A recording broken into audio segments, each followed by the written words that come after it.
Hey guys, welcome back to another episode of the Smart Author Podcast. I'm your host, Chris Benetti, and today I wanted to talk to you about the 5 end-of-year lessons for authors for the year 2022. So there are a whole range of things that I have picked up this year working with authors directly, and I wanted to help you get educated and understand all of the potential pitfalls and mistakes that you can make as an author marketing your book. So let's jump right in.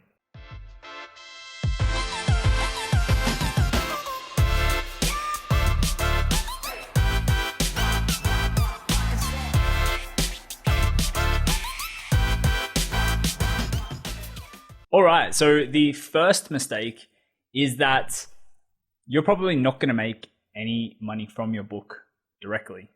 And what I mean by that is you're not going to sell your book and make a lot of money. I think that's a common misconception that people have. The people listening here are smart authors, so you guys probably don't have that perception, but it is a misconception that most authors do have. And I think it's just something that we need to clear the water with and just put it out there that your book is not going to be a moneymaker for you. If you traditionally published, especially, it's not going to be a moneymaker for you unless you got a nice fat advance. And so with that in mind, when we're writing books, we have to be smarter with that so that we know what the outcomes are that our book will produce. Is it going to be a lead generation source for our business? Is it going to take someone through a customer journey to fall in love with what we're doing?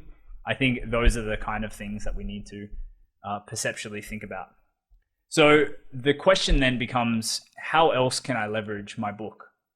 What are the other things that you can do to make your book effective for you if it's not going to be from a monetary perspective? Okay, so how can you utilize your book as a value add so that you can acquire customers for as little money as possible? How can you use your book as a bonus or a gift for potential clients who want to sign up for your services or your offers? I would just start to think about what you can do to leverage your books in additional ways that, again, aren't directly monetary from the sale of them. So one of the biggest failures of my year this year, working with a big name who wanted to sell his book at face value in a sales funnel with no other offers. And that campaign ultimately did not have much success because there really wasn't much to warrant someone buying the book on our website or our funnel versus buying on Amazon directly. This was a brand new book. The Amazon ads campaigns took off and were quite profitable. But the Facebook and the funnel campaign really just failed, generally speaking.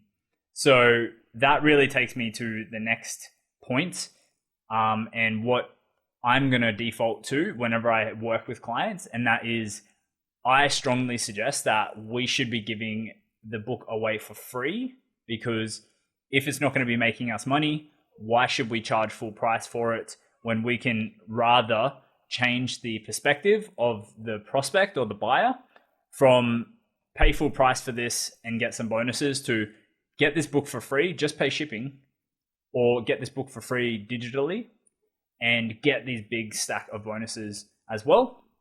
And what that does is it actually opens up the opportunity for them to purchase additional offers with you direct in funnel and really sets them up for being a really good lead for your back end business.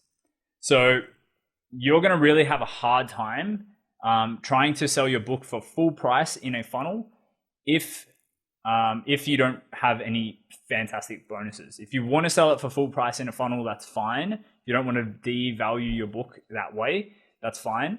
But you have to make sure that your you have to make sure that your bonuses on your funnel that go along with the sale of your book are absolutely bulletproof. That it has to be so irresistible that paying $20-something to your book in the funnel is well worth it in comparison to buying it on Amazon for convenience, for speed, etc.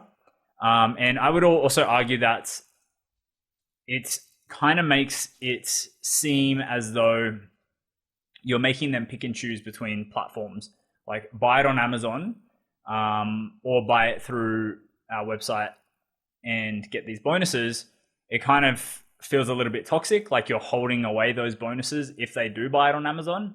So I would just caution you to be very wary of that type of campaign. I would much rather have the perspective of get the book for free, because that's already a massive bonus.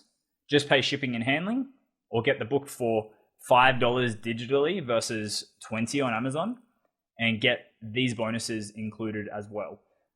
That's a far better offer. That's a far better marketing campaign. And you'll ultimately have much more success with that type of campaign with your paid advertising and your funnels. So the next one, number 3, is not having a marketing budget for your book. So if you write a book, you usually spend, a decent amount of money getting it edited, getting potentially ghostwriting services done, getting publications done. Most people I know spend at least $5,000 to upwards of $60,000 to get a book done. And if you don't have a marketing budget to actually get that book in the hands of the people that you want to get that book in the hands of, then you're really going to have a very hard time having success. Now, I'm not saying it's impossible to have success. There's a whole range of other avenues for your book to get out there and to sell. However, the downside to that is you are not able to control the fate of your book selling. And so some things come to mind for me, like Amazon is a marketplace. There's several marketplaces out there, and you can definitely get your book selling on those platforms organically, but you are at whim to the algorithm of Amazon. Amazon can flip a switch or change something, and your book could stop selling, in a glimpse of an eye. The other channels that I can think of are partners and affiliates. If you have people marketing, promoting your book, how long is that going to last? When does that dry out? You can also obviously push your book socially organic yourself. Again, that's obviously something you can control, but it's not leveraged, right? So what I really suggest in the, as a perception thing for this year is I've just seen that they're very, very scarce on marketing budgets for their book. And I would just suggest that you try to change that mindset. If you can allocate $100 a day on marketing your book, you can, on average sell 10 books in that day. That's 10 new potential clients or customers for your core business or your core offers. And I just think that's a fantastic opportunity in general. And when you actually put good offers in place as upsells in your book's funnel, then the opportunity for that $100 per day to be reduced is exponential, and up to a point where it's a break even or even profitable on the front end. Now, there's not a lot of campaigns that are break even or profitable on the front end, but if we start to sell 10 books a day on a $10 or $100 per day budget, then we're looking at $10 buyers essentially. We really only need around $15, $20 in average cart value in our funnel to break even. Just taking into consideration the book printing and fulfillment costs. So at the end of the day, if you're selling, of those 10 people that come through every single day, if you're selling, 3 upsells here and 5 order bumps there, then you're ultimately going to see a cart value that goes from $20 to $50, even more dollars. And you're going to ultimately have quite a bit of success. And then that becomes a numbers game of how high can I scale this campaign, because it's not costing me any money before things start to break. So that's really where the fun can happen. But you really need to start with allocating that initial marketing budget and allowing for that test data to come through so that you can understand what sales look like. You can understand how well your funnel performs. And then you can also leverage your efforts and get your book out to as many people as possible. I would much rather have a $100 per day marketing budget and be able to sell 300 books a month rather than you going out and hustling to sell 300 books a month organically on socials or emails or with partners, etc. It's a different kind of game. So that's my third tip. The fourth tip is split testing your campaigns, split testing your funnels, split testing your ads, and really a successful campaign cannot be done without split testing. At Smart Author Media, we split test consistently. We run at least one new split test every single week, and it's usually to do with the ads, but the funnels as well. There's huge opportunity in split testing there. So things to consider split testing: the ads copy. This is probably going to be one of the most foundational things you test to begin with, to make sure that your ads are actually driving the clicks. And then you've got the ad creative, which is either the video, the GIF, the image. Those are other things that will be a scroll stopper and drive a click towards your funnel. And the way that you test if they are effective is if they are driving clicks. So there's really two metrics that I look for: impressions, cost per impressions, cost per 1,000 impressions, which is CPM. And if it's in a good range, for me, that's $20 to $45 maybe. If it's within that range, I'm pretty golden.